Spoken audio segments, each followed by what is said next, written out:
Because of greed for the sake of the senses, the spiritual strength, education, austerity, and reputation of a devotee or Brahmin who is not self-satisfied dwindle, and his knowledge gradually vanishes.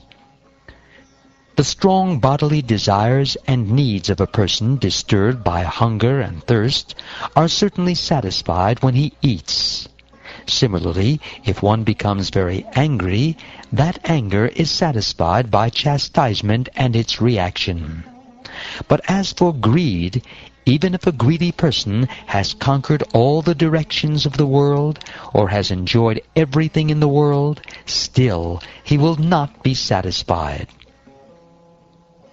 O King Yudhishthira, many persons with varied experience, many legal advisers, many learned scholars, and many persons eligible to become presidents of learned assemblies fall down into hellish life because of not being satisfied with their positions. By making plans with determination, one should give up lusty desires for sense gratification. Similarly, by giving up envy, one should conquer anger. By discussing the disadvantages of accumulating wealth, one should give up greed. And by discussing the truth, one should give up fear. By discussing spiritual knowledge, one can conquer lamentation and illusion. By serving a great devotee, one can become prideless.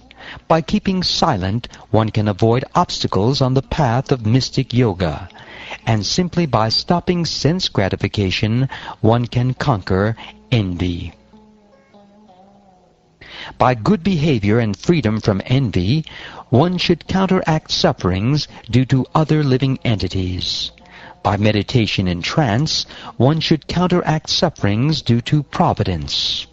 And by practicing Hatha Yoga, pranayam, and so forth, one should counteract sufferings due to the body and mind. Similarly, by developing the mode of goodness, especially in regard to eating, one should conquer sleep. One must conquer the modes of passion and ignorance by developing the mode of goodness, and then one must become detached from the mode of goodness by promoting oneself to the platform of Shuddha Sattva, or pure goodness. All this can be automatically done if one engages in the service of the spiritual master with faith and devotion. In this way, one can conquer the influence of the modes of nature.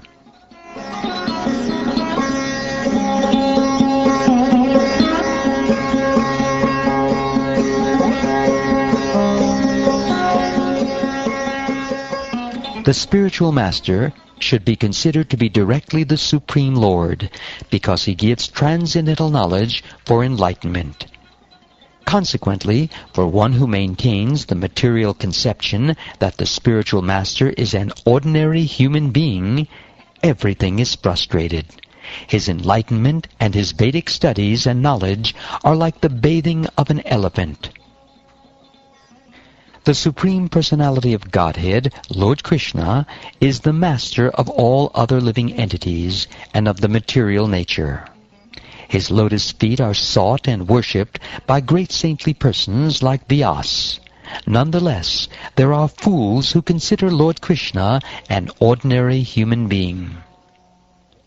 Ritualistic ceremonies, regulative principles, austerities, and the practice of yoga are all meant to control the senses and mind. But even after one is able to control the senses and mind, if he does not come to the point of meditation upon the Supreme Lord, all such activities are simply labor in frustration.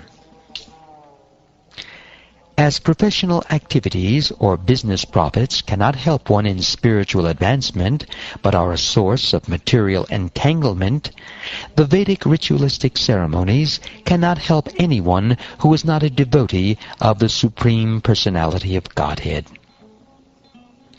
One who desires to conquer the mind must leave the company of his family and live in a solitary place, free from contaminated association. To maintain the body and soul together, he should beg as much as he needs for the bare necessities of life. My dear King, in a sacred and holy place of pilgrimage, one should select a place in which to perform yoga. The place must be level and not too high or low.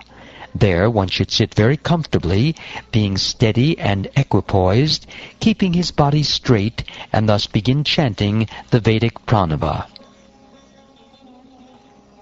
While continuously staring at the tip of the nose, a learned yogi practices the breathing exercises through the technical means known as puraka, kumbhaka, and rechaka, controlling inhalation and exhalation, and then stopping them both. In this way, the yogi restricts his mind from material attachments and gives up all mental desires. As soon as the mind, being defeated by lusty desires, drifts towards feelings of sense gratification, the yogi should immediately bring it back and arrest it within the core of his heart.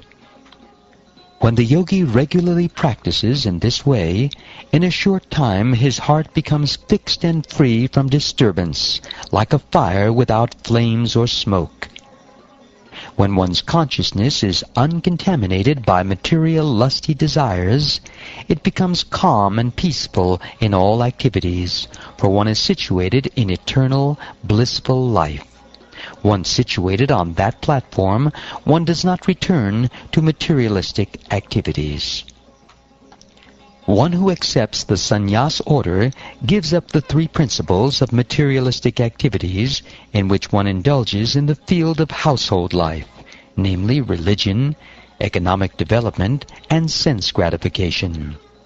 One who first accepts sannyas, but then returns to such materialistic activities, is to be called a vantashi, or one who eats his own vomit. He is indeed a shameless person. Sannyasis who first consider that the body is subject to death, when it will be transformed into stool, worms, or ashes, but who again give importance to the body and glorify it as the self, are to be considered the greatest rascals.